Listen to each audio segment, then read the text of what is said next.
অনেকে বলেন যে ভাই ভারত তো বড় দেশ, আমরা ছোট দেশ, তো আসলে মানে সবকিছু একটা হিসাব নিকাশ করা উচিত। আমিও মনে করি হ্যাঁ, কিন্তু ছোট দেশ বড় দেশ বিষয়টা ওইখানে না। আমরা একটা স্বাধীন রাষ্ট্র, ভারত তাদের মতন স্বাধীন রাষ্ট্র। ভারত যেমন মনে করে যে বাংলাদেশকে তাদের দরকার আছে, বাংলাদেশও মনে করে ভারতকে তাদের দরকার আছে। বাট আবারও বলি, সমতা, ন্যায্য হিস্সা, সম্মান, পারস্পরিক শ্রদ্ধাবোধ, এগুলোর ভিত্তিতে আজকে বাংলাদেশকে অনেক কারণেই ভারতের কাছে গুরুত্বপূর্ণ একটা জায়গা হিসাবে কিন্তু গ্রহণ করতে হয়। কারণ বাংলাদেশের যে অবস্থানটা ভৌগোলিকভাবে, এটা ভারতের যে 7টা অঙ্গরাজ্য আছে, আপনার যে 7 সিস্টার্স হিসাবে খ্যাত, সেগুলোর জন্য এই বাংলাদেশের অবস্থানটা খুবই গুরুত্বপূর্ণ। ইভেন ভারতের একটা রাষ্ট্র থেকে, মানে একটা রাজ্য থেকে আরেকটা রাজ্যে পণ্য পরিবহন বলেন, ইন্টারনেট কানেক্টিভিটি বলেন, অনেক ধরনের ট্রান্সপোর্টেশন বলেন, এগুলোর জন্য কিন্তু বাংলাদেশের উপর তারা নির্ভরশীল। এতদিন যাবৎ আওয়ামী লীগ সরকারের আমলে যেমনে খুশি এমনে সাপোর্ট পাইলেও এখন যখন তারা কাটাকাটি খেলা শুরু করছে, বাংলাদেশে ভারতের কাইটা দিছে। তবে হয়তো আমাদেরকে আবার ভারত কোনো দিক দিয়ে কাটবে, অলরেডি কাটছে। আমাদের বিরুদ্ধে জকিগঞ্জ থেকে শুরু করে বিভিন্ন সীমান্তে তারা পণ্য পরিবহন বন্ধ করে রাখছে, ফাইন। তো আমাদের কাছে কিছু নাই, আছে। দর্শক, বাংলাদেশের উপর দিয়ে ভারতের উত্তর পূর্বাঞ্চলীয় যে 7 রাজ্য, সেই 7 রাজ্যে ব্যান্ডউইথ নেওয়ার একটা প্রস্তাব দিয়েছিল ভারত সরকার বাংলাদেশকে। মানে ব্যান্ডউইথ তো বোঝেন, ইন্টারনেটের যে সার্ভিসটা। তো আমাদের টেলিযোগাযোগ নিয়ন্ত্রণ সংস্থা বিটিআরসি বলছেন বাংলাদেশ সেটাকে প্রত্যাখ্যান করেছে। সম্প্রতি ভারতের প্রস্তাবের এক বিষয় নিয়ে আমাদের বিটিআরসির এই বক্তব্য সামনে এলো। বলা হচ্ছে যে অনুমোদন প্রক্রিয়া অনেকটাই এগিয়েছিল আওয়ামী লীগ সরকারের সময়। 5ই আগস্ট যদি রাজনৈতিক পট পরিবর্তন না হতো, এতদিনে হয়তোবা আপনার এই কানেকশনটা ভারত নিয়ে নিত। বলা হচ্ছে যে আপনার বিগত সরকারের আমলে 2 ইন্টারন্যাশনাল টেরেস্ট্রিয়াল কেবল আইটিসি কোম্পানি সামিট কমিউনিকেশনস এবং ফাইবার অ্যাট হোম ও ভারতের টেলিকম অপারেটর ভারতীয় এয়ারটেল সম্মিলিতভাবে এই ব্যান্ডউইথ অবকাঠামো স্থাপনের উদ্যোগ নিয়েছিল। মানে বিদ্যুতের ম্যারাডোনা সামিট বিলিয়নস অফ ডলারে দেশ থেকে পাচার করে ফেলছে।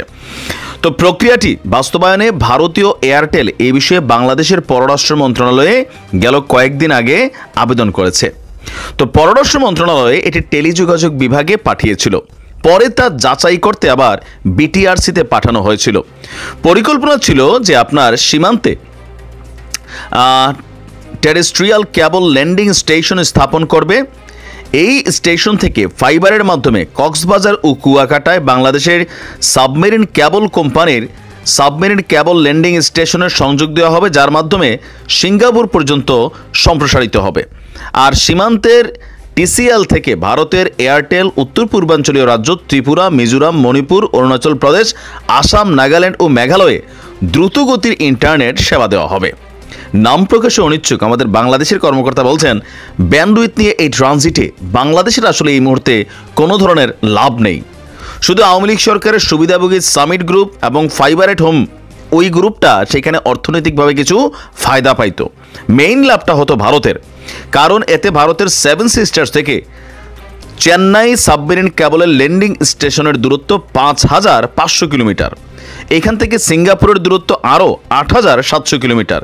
এছাড়া দুর্গম পর্বতের কারণে ভারতের ভেতর দিয়ে পূর্বাঞ্চলীয় রাজ্যগুলোতে আপনার ফাইবার নেটওয়ার্ক পৌঁছানো রক্ষণাবেক্ষণ মুশকিল এবং ব্যয়বহুল। দীর্ঘ দূরত্বের কারণে আপনার ইন্টারনেটের মানে গতি এটা কমে যায়, যা সিঙ্গাপুর পর্যন্ত যাইতে যেতে আরও কমে যাবে। বাংলাদেশের মধ্য দিয়ে ট্রানজিট পেলে নেটওয়ার্কের দূরত্ব কমে যাবে 3,700 কিলোমিটার এবং সিঙ্গাপুর পর্যন্ত ল্যাটেন্সি কমে যাবে 37 মিলিসেকেন্ড। অনেক শব্দ অনেকে বোঝেছেন, বোঝেন নাই। মেইন কথা হচ্ছে এখানে ধান্দাটা করতে চাইছে ভারতের এয়ারটেল কোম্পানি আর ভারতের সরকার। বাংলাদেশের কোনো লাভ হইতো না, হয়তো শুধু 2টা কোম্পানি যাদের কাছ থেকে হয়তো সরকার নানান ধরনের ফায়দা টায়দা নিচ্ছে, অথবা সরকারেরই তারা বড় বড় ক্যারেক্টার ছিল সামিট গ্রুপের, এটা আপনারা সকলে জানেন। এখন সরকার এটাকে আটকাই দিচ্ছে। তো ভারত যতটা মনে করে যে আরে বাংলাদেশ এই না সেই না, ভাই এত হালকা নিয়েন না, গ্লোবালাইজেশনের যুগ। আর দেখেন ভারতের মানে কি বলা যে প্রতিবেশী রাষ্ট্র, কারোর সাথে ভারতের সম্পর্ক ভালো না, কারোর সাথেই না।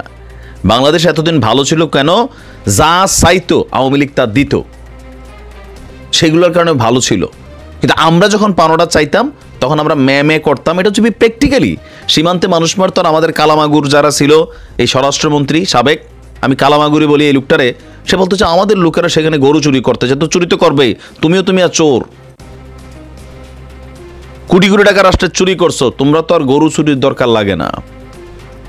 ভারতের সাথে অন্তত সীমান্ত ইস্যুতে, ন্যায্যতার ইস্যুতে আমার কোনো আপোষ নাই, কিন্তু তার মানে এই না ভারত আমাদের প্রতিবেশী রাষ্ট্র, তাদের সাথে শুধু শুধু একটা দ্বন্দ্বে জড়ানো, তাদের সাথে উস্কানিমূলক কর্মকাণ্ড করা, তাদের সাথে পাঙ্গা নেওয়া, এটা আমাদের জন্য মানে কল্যাণকর না, ক্ষতিকর। ভারতের ক্ষতি যদি হয় 10%, আমাদের হবে 50%, এটা মনে রাখেন। আর পাকিস্তানপন্থী কিছু মানুষ তো এই দেশে যুগে যুগে বসবাস করছে, সুযোগ পেলে পাকিস্তানের দিকে দৌড়ান দেয়, এদের আবার আরেক ধরনের পরিকল্পনা এখন আমরা কিন্তু অনেককেই দেখছি।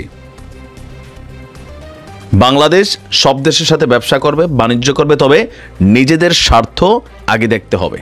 ভালো থাকুন, আসসালামু আলাইকুম।